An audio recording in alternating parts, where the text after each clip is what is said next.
Mabuhay everyone! Welcome to our San Juan Heritage and Cultural Tour. You can call me Ate Yen. And I am Ate Isa. And we are coming from the University of the East Manila. And going here is actually very commuter friendly. From UE Manila along Recto, you can take the LRT2 from Recto Station to J. Ruiz Station. From there, a short jeepney ride or tricycle will take you to Green Hills or the Pinaglabanan area. Travel time is usually around 30 to 45 minutes depending on the traffic. So yes, history and culture are just one train ride away. Accessible education era. Now, let's begin to our tour to San Juan, a small city with surprisingly big historical and cultural impact. Before we officially start, quick tour guide reminders lang. First, please stay with the group. Hindi po ito Amazing Race San Juan Edition. If you disappear, we cannot guarantee dramatic background music while we look for you. Second, let's respect all historical and religious sites. That means no shouting, no unnecessary touching of artifacts, and no climbing on monuments for the perfect TikTok angle. History is already iconic without filters. Third, secure your belongings, phones, wallets, and emotional stability. Ingatan lahat. Fourth, if you have any question, feel free to ask. We support active participation, hindi lang active sa group chat. And lastly, keep your energy up and your minds open. Today, we're not just walking around. We are time traveling without the sci-fi budget. If everyone's ready, let's begin our San Juan main character journey.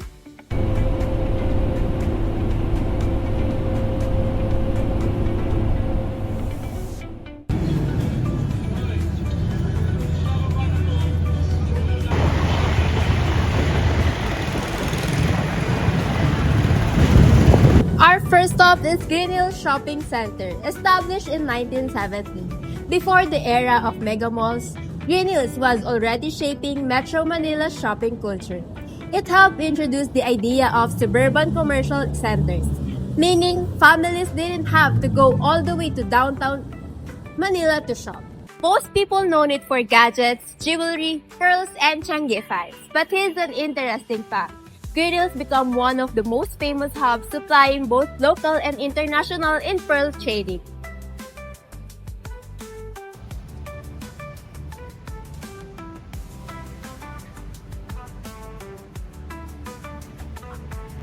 Another lesser-known fact, the area used to be part of a private estate before becoming a commercial center. From farmland to the finance and fashion, that's the urban transformation in real time.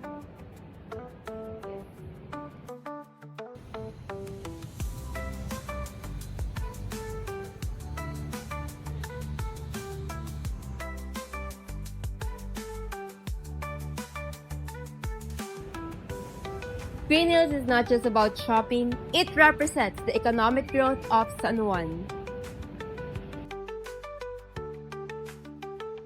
Okay everyone, balik na tayo sa bus. So from shopping and negosyo, we're now shifting to creativity and art. San Juan isn't just about commerce. May space din siya for contemporary expression. Our next stop connects the city to the international art scene.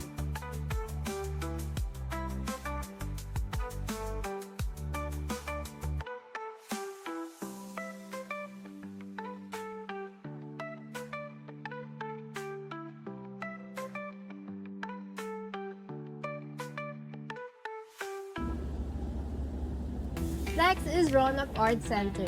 This center was founded by contemporary artist Ronald Ventura in year 2011. This gallery promotes modern Filipino art, often showcasing experimental and contemporary pieces. Some works exhibited here have been auctioned internationally for millions of pesos. What many people don't know is that Filipino contemporary artists are among the most collected Southeast Asian artists in global art markets. So this place connects San Juan to the international art scene.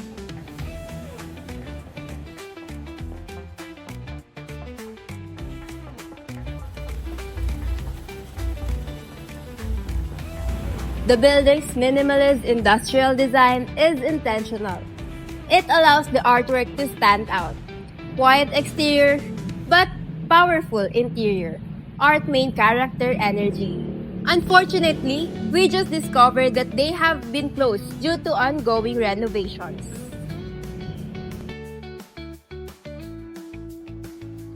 From politics, we now move to sports culture. San Juan is also known as a venue of 4 major collegiate basketball games. Our next stop is very familiar sa UAAP and NCAA fans. Next stop is Philoil Eco Oil Center, opened in year 2006.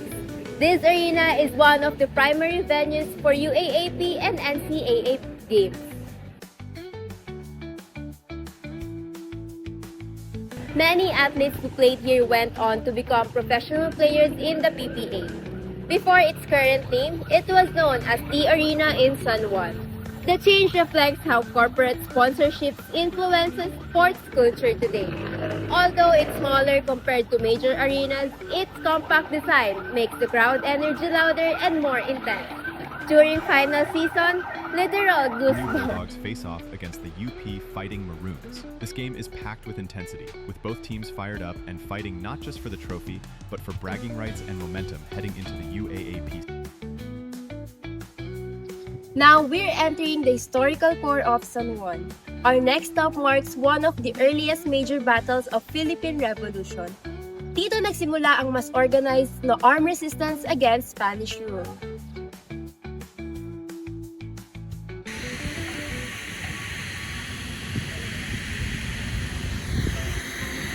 We are now arriving at Pinaglabanan Shrine. The name means place where the battle was fought. One of the major battles happened here on August 30, 1896. It is one of the major battles that happened in the Philippine Revolutions.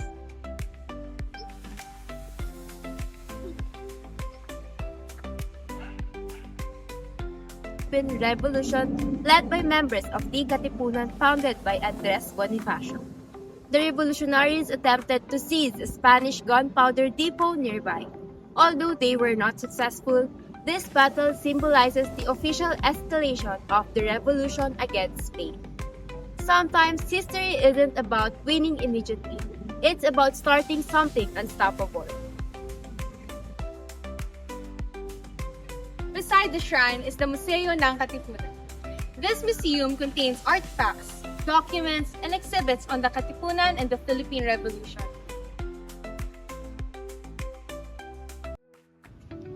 Here's something interesting. Many Katipunan members used coded language and symbolic blood compacts to confirm membership. The organization operated in secrecy, almost like a revolutionary underground network. So this museum doesn't just display objects, it tells the story of how ordinary Filipinos organized a resistance movement.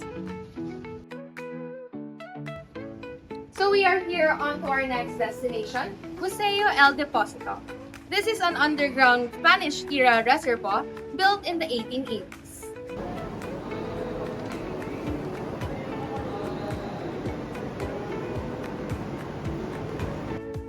Most people don't realize that this structure was once the main water distribution system for Manila.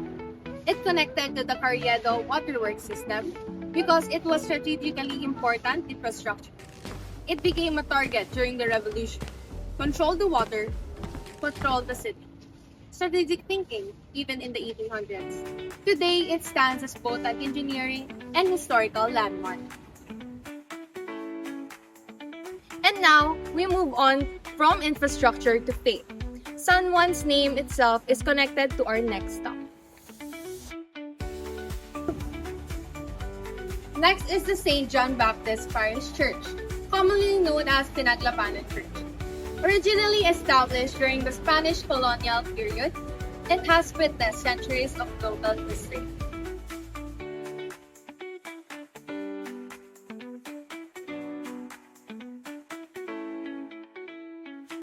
San Juan is named after St. John the Baptist, which explains the church's dedication.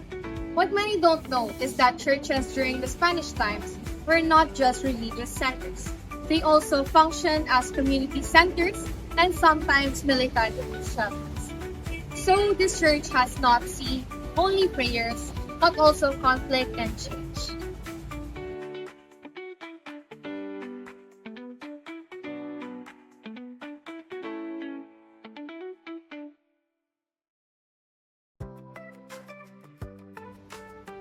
For our last stop, we focus on devotion that continues until today.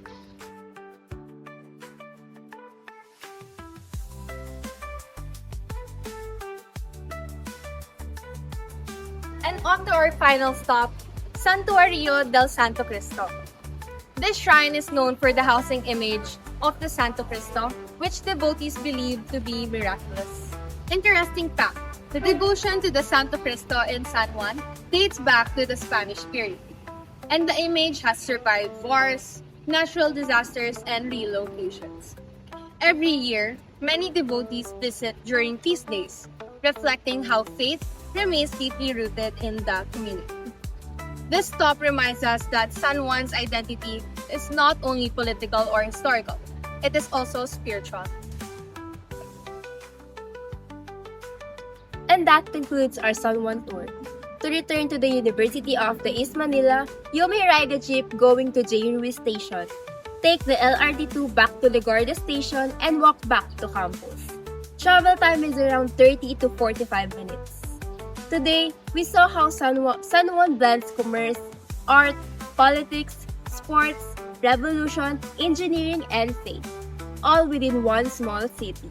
San Juan may be geographically small, but historically and culturally, it carries a major main character energy. Thank you everyone, and I hope this tour helped you to see that sometimes the most underrated cities hold the most powerful stories. We both hope na enjoy ninyong lahat ang San Juan tour natin. Thank you for touring with Yanchi Travels. See you again next time!